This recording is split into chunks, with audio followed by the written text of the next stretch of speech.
তালের সিজনটা আসতে কিছুটা সময় বাকি রয়েছে, তো ততক্ষণে তৈরি করে ফেলুন এই কাঁঠালের বড়া।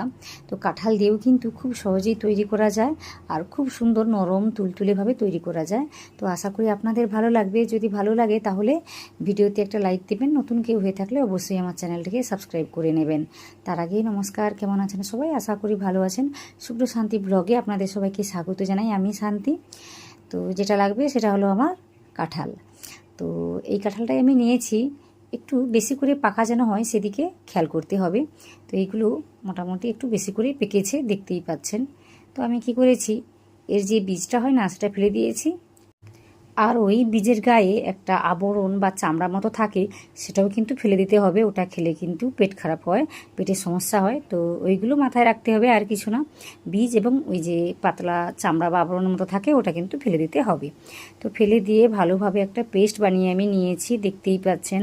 আর যেহেতু কাঁঠালটা ভীষণই পাকা, সে কারণে গন্ধটা এত ভালো আসছে যে আপনাদের আমি কি বলবো, খুব ফাইনভাবে এখানে পেস্ট করে নিয়েছি। তো এই কাঁঠাল দিয়েও কিন্তু খুব ভালোভাবে পিঠে বানানো যায়। তো তাই আজকে বানাচ্ছি, দেখতে পাবেন আপনারা।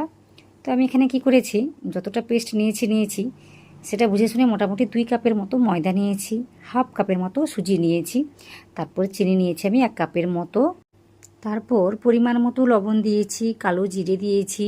তো এখানে চাইলে মৌরিটাকেও ভেজে দেওয়া যেত, তো আমি দিচ্ছি না, কারণ এই যে কাঁঠালের একটা ফ্লেভার আছে না, একদম আলাদা, কি বলবো, খুবই ভালোভাবে এই রেসিপিটা তৈরি হয়ে যায়। তো আমি তাই কিছুই দিচ্ছি না, শুধুমাত্র কালো জিরেটা দিয়েছি।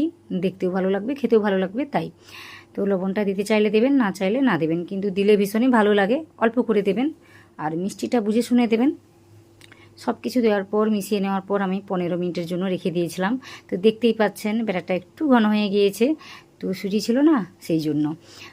তো একটু ঘন হয়ে যাবে। আর এটাকে আমি মেখে নিয়েছিলাম মোটামুটি ওই 5 থেকে 7 মিনিটের জন্য, ওই ঢাকা দিয়ে রেখে দেওয়ার আগে। ওটা ভালোভাবে কিন্তু মাখিয়ে নিতে হবে, তাহলে কিন্তু কোনো রকম বেকিং সোডা পাউডার কিছুই লাগবে না, খুব সহজেই কিন্তু এইভাবে ভেজে নেওয়া যাবে। এখানে তেলটাকে ভীষণই ভালোভাবে গরম করে নিয়েছি, তারপর কিন্তু মিডিয়াম করে দিয়েছি গ্যাসের ফ্লেমটাকে। করে দেওয়ার পর এগুলোকে দিচ্ছি, দেখুন কত সুন্দরভাবে ভাজা হচ্ছে। আর গন্ধটা যে এত ভালো ওঠে সে আপনারা না ভাজলে বা তৈরি করলে বুঝতে পারবেন না। তো একবার হলেও তৈরি করবেন, এসবে কিন্তু কাঁঠাল পাওয়া যায়। তো একবার বানিয়ে তারপর না হয় আমাকে জানাবেন কতটা সহজেই যে তৈরি হয়ে যায়, সে আমি কি বলবো। দেখুন এখন কিন্তু তাল পাওয়া যাবে না, অনেক জায়গাতে পাওয়া যায় কিন্তু এখন আমাদের এখানে পাওয়া যায় না। ভাবলাম এইভাবে একবার বানিয়ে দেখি কেমন হয়। তো বিশ্বাস করুন ভীষণ ভালোভাবে তৈরি হয়ে যায়, কোনো রকম ঝামেলা ছাড়াই। সোডা, বেকিং পাউডার কিছুই লাগবে না, শুধুমাত্র কাঁঠালটা থাকলেই আর ময়দাটা থাকলেই কিন্তু হয়ে যায়। তাও এখানে আমি একটু সুজি দিয়েছি, আপনারা না চাইলে নাও দিতে পারেন।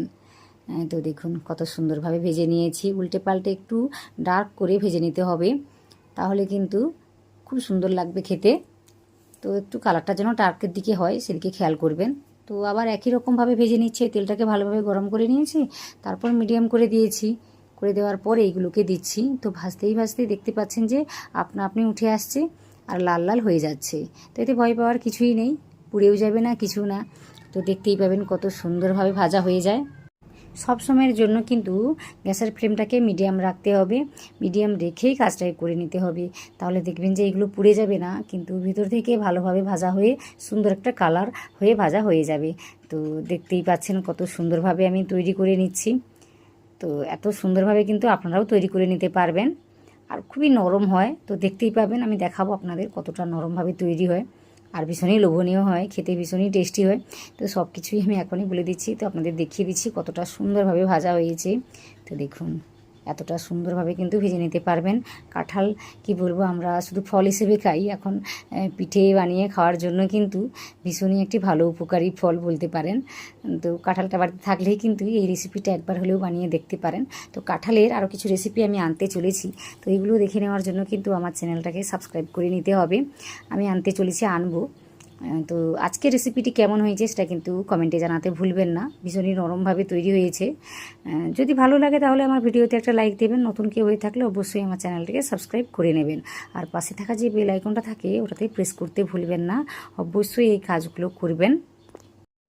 আমার চ্যানেলে বেশ কয়েকটা রান্না রয়েছে, ওইগুলো কিন্তু দেখে নিতে পারেন। আমি ওই রান্নাগুলো খুব সহজ করে দেখিয়েছি। তাছাড়া আপনারা কোনো রকম রান্নাবান্না দেখতে চাইলে সেটা কিন্তু কমেন্ট করে জানাবেন, আমি ওই রান্নাবান্নাগুলো খুব সহজ করে দেখিয়ে দেবো। আশা করি আপনাদের ভালো লাগবে। আজকে রেসিপিতে সেভাবে আমি কিছুই ইউজ করিনি, বিশেষ করে ওই নারকেল কোড়াটা। তো আপনারা চাইলে দিতে পারেন, নাও দিলে কিছু না, কারণ এই কাঁঠালটা কিন্তু ভীষণই ফ্লেভারফুল হয়, সে কারণে আমি কিছুই দিইনি। তো আপনারা চাইলে দিতে পারেন। আশা করি আজকের ভিডিওটি প্রথম থেকে শেষ পর্যন্ত দেখেছেন, আর আপনারা যারা দেখে ফেলেছেন আপনাদের সবাইকে অনেক অনেক অনেক ধন্যবাদ।